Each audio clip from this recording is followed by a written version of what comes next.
My name is Andrew-Glyn Smale. You can call me Andrew. Welcome to my domain. I am a trauma survivor and a writer. My experience with trauma is what inspires my writing, which has until now mainly been non-fiction.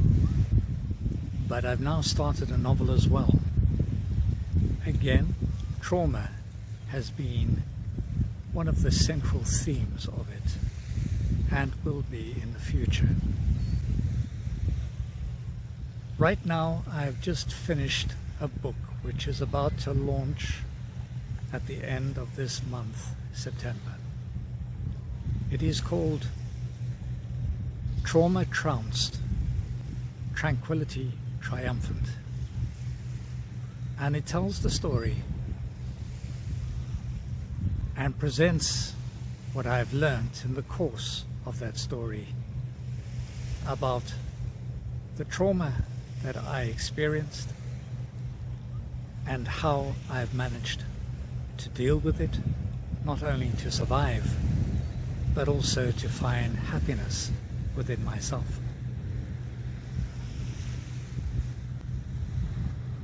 At the age of about 3 or 4 is when I recall my traumas started.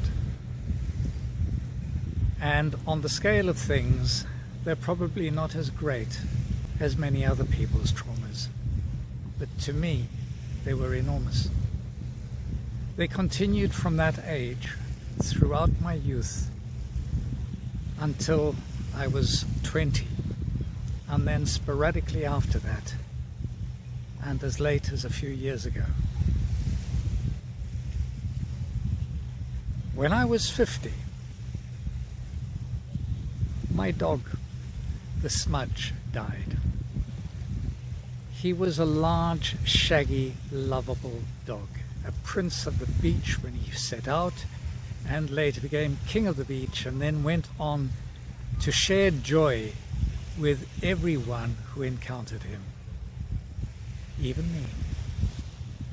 I did not fully realize how much joy he had in him and how much he shared with me until after he died when I was 50. I was devastated. I gathered photographs of him throughout his life, put them together in the form of a booklet, and published it along with a narrative which I imagined he would tell in my words about who he was, what he had done.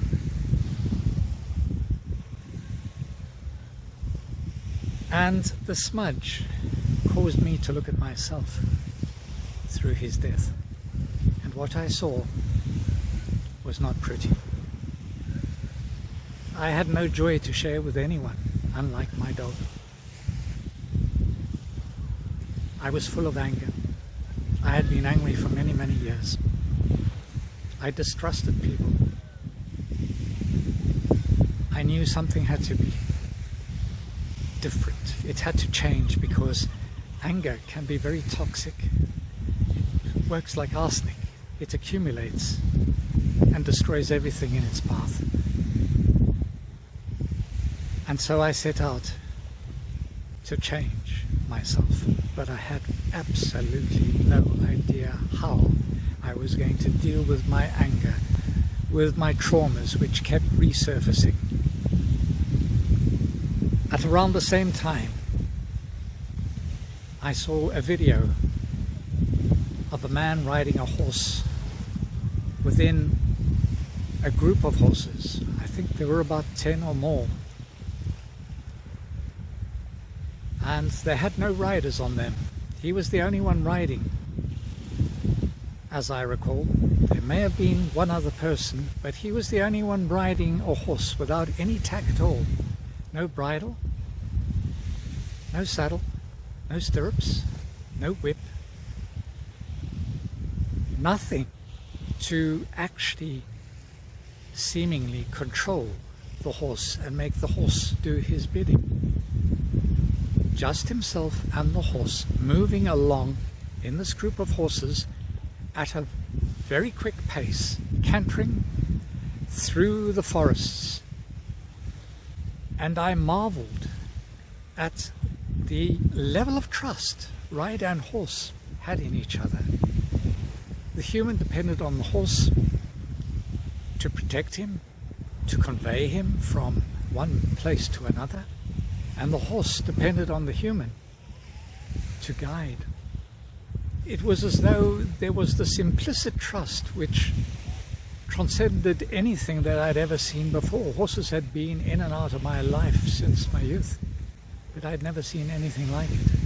And I said to myself, I want a relationship with a horse like that, because to me it was magic, and I needed a lot of magic in my life right then. So I set out on this journey to discover how to develop a relationship with horses like the one I had just seen. This story and what I've learned is set out in my new book. It is about horses, but actually it's more about humans. Because what I learned was it's not the horse that has to change, it's the human. If we need to build a relationship, or would like to build a relationship like that with a horse. And what I discovered in the process was that as I changed in response to what the horses were telling me, and they were very, very frank about what kind of a person I was, as I sought to learn from animals that I would normally, in the past, have considered to be my inferior and have nothing to teach me, I came to realize that I was beginning to find happiness, that I was beginning to manage my traumas. This, how I did it, what I learned, is in my new book. If you have any questions, if you have any comments, if you would like me to share what I'm doing, how I've done it, what I've learned, why not join me on this journey, just as many horses and other humans have. I look forward to welcoming you. Thank you very much for your time. Bye for now.